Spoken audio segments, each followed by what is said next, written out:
This time, we're covering a 2021 Italian thriller Netflix release called A Classic Horror Story. The first scene pops up and a wall-mounted deer head can be seen on a wooden wall. The camera pans to a woman who's wounded and devastated and is strapped down on the table with a gag in her mouth. Her expression reveals extreme panic and fright. Meanwhile, a hooded figure comes into the room. Somebody is peeping and watching through a space in the wooden planks. The restrained woman struggles, but the hammer has already been lifted and is brought down with all the might at the climax. The next scene shows an RV camper van making its way down a long stretch of road. Meanwhile, a girl named Elisa is puking in a sink as she gets seated in a cafe. She gets a call from her mother and explains to her that she threw up twice. Her mother replies with indifference that she should get the surgery tomorrow and get rid of the baby, and that it's for the best. Eliza seems hesitant upon the decision, but her mother remains adamant. Eliza ends the call and stares blankly into a painting of Jesus, showing his punctured hands.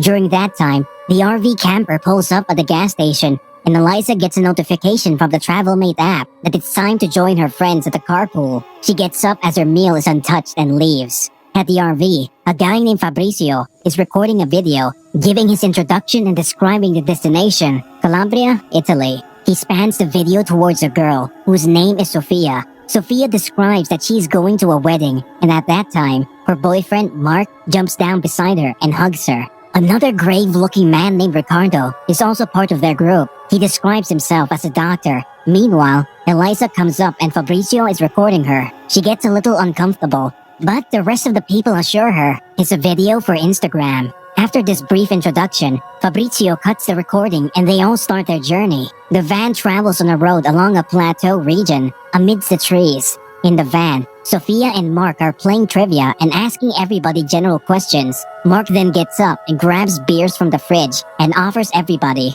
Eliza is reluctant, but eventually takes a sip. Fabrizio and Mark are reading about the case of a missing mother and daughter under the influence of the mafia. As they're discussing the new mayor who's playing a major role in cleaning the streets, Eliza gets sick and is about to throw up again. The van is stopped and she runs off to let it out. Back at the van, Ricardo tries to call his wife but cannot get a ring. He then sends her a voicemail and apologizes to her. As soon as his voicemail ends, he finds Fabrizio and Mark arguing about who's going to drive the van. Mark, who's apparently drunk, affirms that he can drive, so they continue their journey ahead.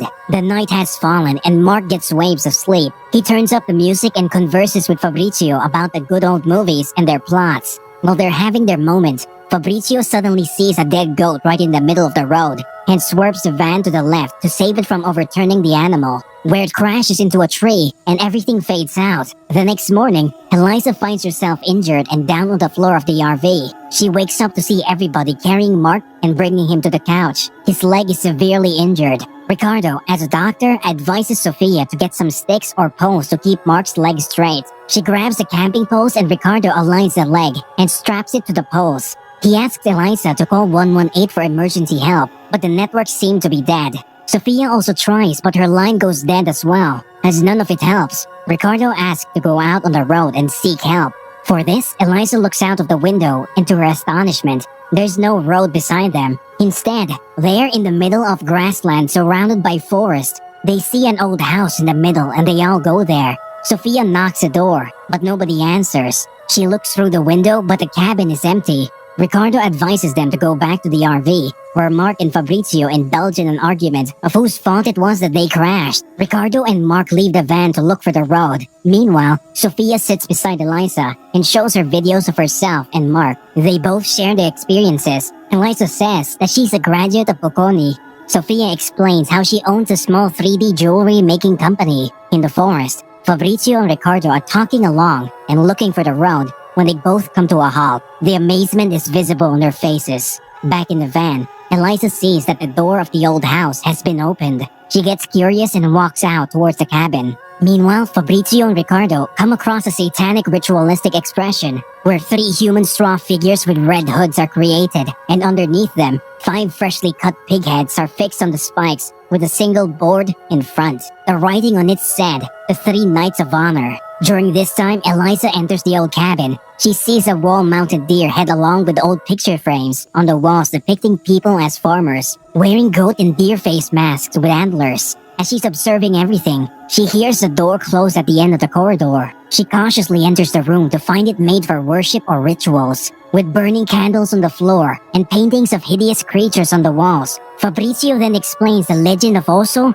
Mastroso, and Cargagnoso. First one can't see, the second one can't hear, and the third one can't speak. The three brothers who came from another planet and overpowered the earth made a cult and performed ritualistic sacrifices. In that sacrifice, they cut the tongue, ears, and eyes of the victim. After the sharing of legends, they decide to go back and spend the night in their van. During the night, Fabrizio remarks how they're all isolated and in trouble, a classic horror story. He says and then goes out to take a piss and witness two of the crazy masked farmers. Meanwhile, Ricardo, Sofia, and Eliza hear feminine screams from the cabin. Ricardo stays with Mark and the girls go to the cabin. Once inside, they open a trap door that goes to the attic. Back at the van, Ricardo is jerked by a thud on the van's windows. It's actually Fabrizio who warns him about the people in the woods, and they both run towards the cabin. Fabrizio urges everybody to go up to the attic. Up there, they see a little girl inside the straw shell. She's terrified and can't speak because her tongue was cut out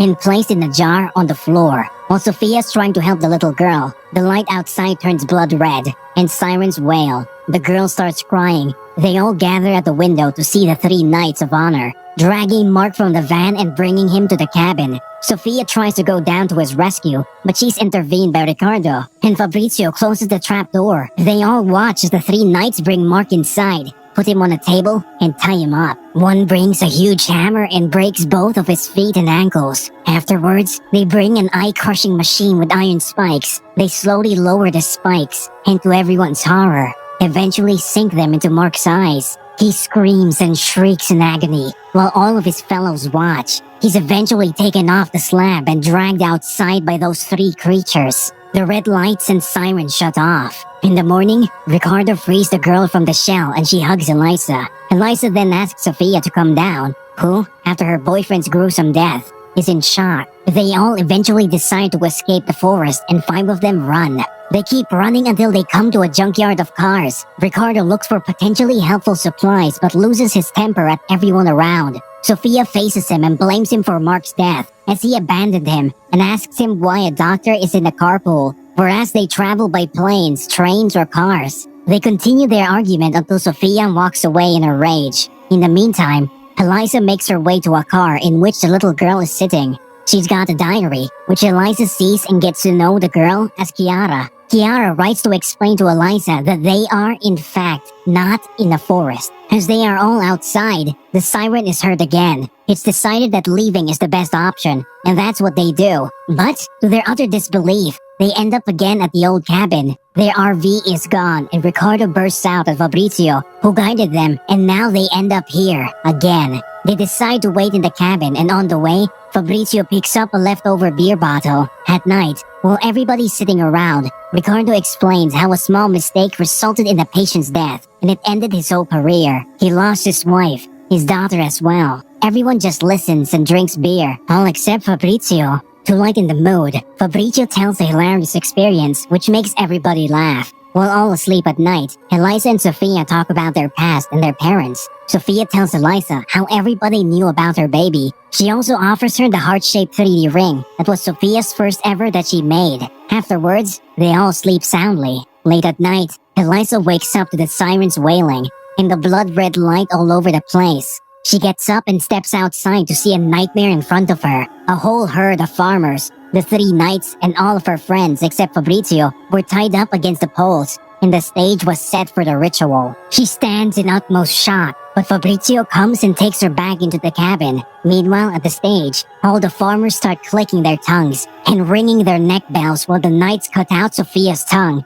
and take her eyeballs out. They also cut Ricardo's ears and put everything at the center of a huge face and raise it up the pole towards the top of a huge straw figure. Afterwards, they mercilessly slice Sophia and Ricardo's throats. Eliza watches in horror as they both bleed to death. She whimpers and sits against the wall and Fabrizio tries to hug her. Eliza's mind suddenly clicks. She grabs a beer bottle and sniffs it. She realizes that it was Fabrizio who drugged everybody. She listens to instructions from Fabrizio's earpiece and gets to know it was Fabrizio all the way who did all this. Upon her realization, Fabrizio gets angry and calls a guy to take her away. Eliza wakes up to see herself seated at a huge dining table with her hands fixed by nails in the chair. All the farmers are there, and at the end of the dining table sits the mayor. She orders everybody to start eating. Eliza starts crying in pain and helplessness, and everybody mocks her moans. The mayor moves up to her and tells her that this is the New Age Mafia.